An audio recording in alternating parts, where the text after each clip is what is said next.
మా సమన్వయకర్త గారు సుబ్బారెడ్డి గారు ఇప్పుడే చెప్పారు. ఈ సభ తాలూకా ఉద్దేశం, దీని తాలూకా ఆలోచన రేపు 27వ తారీఖు నాడు ఏదైతే ఉత్తరాంధ్ర జిల్లాలో ఉన్న పార్టీ క్యాడర్ అందరినీ కూడా సమాయత్తం చేసి ఎన్నికలకు సిద్ధం చేస్తున్న నేపథ్యంలో మా పార్టీ అధ్యక్షుడు గౌరవ ముఖ్యమంత్రి గారు జగన్మోహన్ రెడ్డి గారు మా కార్యకర్తలందరికీ కూడా ఒక పార్టీ నామినేట్ చేసిన కార్యకర్త నాయకులే కాకుండా ప్రజల నుంచి ఎన్నుకోబడిన వాళ్ళు, పార్టీ నామినేట్ చేసిన వాళ్ళు, పార్టీ పరంగా ఉన్నవాళ్ళు అందరూని పార్టీ సానుభూతులందరినీ కూడా ఇక్కడ సమాయత్తం చేసి వాళ్ళకి రాబోయే ఎన్నికల్లో ఏ విధంగా మనం ముందుకెళ్ళాలి, ఏ విధంగా ఈ రాష్ట్రంలో ఉన్న దుష్ట శక్తులను ఏ విధంగా ఎదుర్కొనాలి, వాళ్ళ తాలూకా ప్రలోభాలకి కొన్ని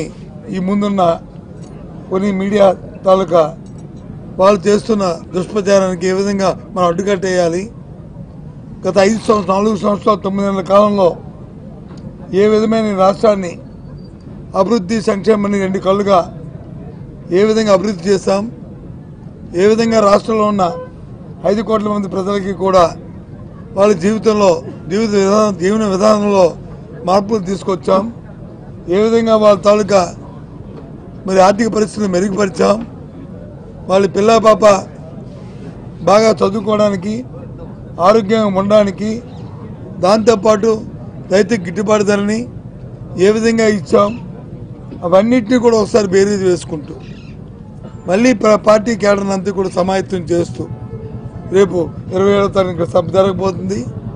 ఎప్పుడు కూడా కనీవిని జరగని రీతిలో మా ఉత్తరాంధ్ర జిల్లాలోనే కాదు రాష్ట్రం యావత్తు కూడా ఒక్కసారి చూసేటట్లు మరి ఆలోచించేటట్లు ఇవాళ ఈ సభ నుంచి మరి ఏర్పాట్లు చేస్తున్నాం. నిన్న ఇవాళ మొన్న ఈ 4-5 రోజుల నుంచి జిల్లాలో నియోజకవర్గంలో అన్ని శాసనసభ 34 శాసనసభ స్థానాల్లోనూ సమావేశాలు పెట్టాం.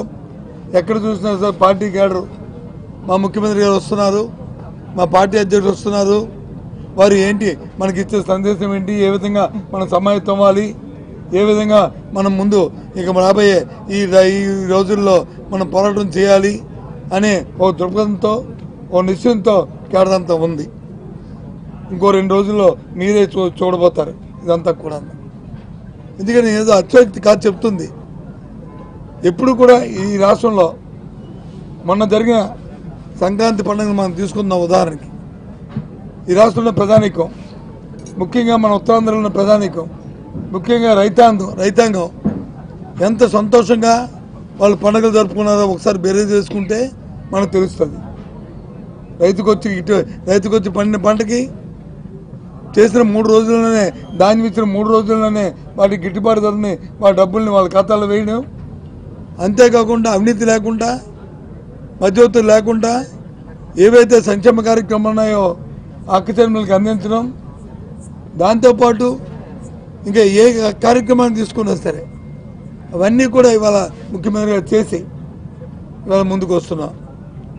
ఇవాళ మీ అందరి తాలూకా సాక్షిగా ఒక మాటను చెప్పబోతున్నాం. ముఖ్యమంత్రి మాటగా మళ్ళీ ఆయన చెప్పిన మాట మళ్ళీ ఉటకిస్తున్నాం. ఈ 4 సంవత్సరాలు 9 నెలల కాలంలో రేపు జరగబోయే ఎన్నికలకి 5 సంవత్సరాల కాలంలో ఏదైతే మేము మంచి చేసామో, ఏదైతే ప్రజలకు అందుబాటులో ఉన్నామో, ఏవైతే ప్రజా సంక్షేమ కార్యక్రమంలో పాల్గొన్నామో, ఏ అభివృద్ధి కార్యక్రమం అయితే కావాలని కోరుకున్నారో ఆ కార్యక్రమం చేస్తామో దాన్ని సంతృప్తి పడితేనే మళ్ళీ మాకు వచ్చి ఒక అవకాశం ఇవ్వండి, ఆ సంతృప్తి పడితేనే మాకు అవకాశం ఇవ్వండి అని చెప్పిన ముఖ్యమంత్రిని స్వాతంత్రం వచ్చిన తర్వాత ఎక్కడ కూడా చూడలే.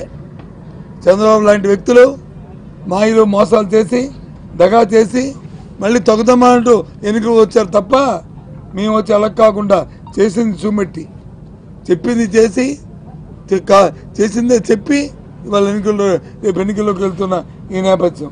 అదే రేపు ముఖ్యమంత్రి గారు వారి తాలూకు వారి స్వతహాగా వారి నోటితో కార్యకర్తని ఉత్సాహపరిచి కార్యకర్తలు సమాయత్తం చేసి ఎన్నికలకు సిద్ధం చేస్తున్న ఈ తరుణం, ఈ నేపథ్యం, మరి ఇటువంటి తరుణం ఇందాక సుబ్బారెడ్డి గారు చెప్పినప్పుడు ఓ మాట చెప్పారు. ఓటు లేని వ్యక్తులు ఈ రాష్ట్రంలో ఏ ఒక్కరికి ఓటు లేదు. కానీ ఈ రాష్ట్రంలో వచ్చి ఎన్నికల్లో వచ్చి నాయకత్వం వహించడానికి ముందుకు వస్తున్నారు. ఎంతవరకు సంబంధించి ఆలోచన చేయండి. ఎందుకంటే ఎక్కువ మనం ఆలోచించక్కర్లే. అది ప్రాథమికంగా ఆలోచన. అది నేను ఈ ప్రాంతానికి, నేను ఈ రాష్ట్రానికి, నా ప్రాంతానికి నా తాలూకు ఉన్న కమిట్మెంటు నాది. ఈ రాష్ట్రానికి సంబంధించిన వాళ్ళు ఈ దేశానికి సంబంధించిన వాళ్ళు దేశాన్ని ఉద్ధరిస్తామంటే, లేదు ఈ రాష్ట్రాన్ని ఉద్ధరిస్తామంటే అది ఎక్కడ సమంజసం? ఆలోచన చేయమని కోరుతున్నాను. ప్రజలందరినీ కూడా ఈ మీడియా సాక్షిగా అడుగుతున్నాం. ఇవాళ మేము చెప్తున్నాం, ఏదైనా ఉత్తరాంధ్ర ప్రాంతంలో అభివృద్ధి జరిగింది అంటే అది స్వర్గీయ రాజశేఖర రెడ్డి గారి హయాంలో, మళ్ళీ జగన్మోహన్ రెడ్డి గారి హయాంలో జరిగింది తప్ప ఎవరు చేయలే. ఏ కార్యక్రమం మాయలు చెప్పారు, మాటలు చెప్పారు. మరి ఇవాళ వచ్చి మళ్ళీ వచ్చి తగ్గుదమ్మా అంటూ మళ్ళీ నాకు ఇంకో అవకాశం ఇవ్వండి, మళ్ళీ నేను సరిదిద్దుకుంటాను. ఏడు సరిదిద్దుకుంటారు? ఇంకో 20-30 సంవత్సరాలు మళ్ళీ వెనక్కి వెళ్ళిపోయిన పరిస్థితులు. వాళ్ళ దేశం అంతా కూడా ఆంధ్ర రాష్ట్రంగా చూస్తుంది.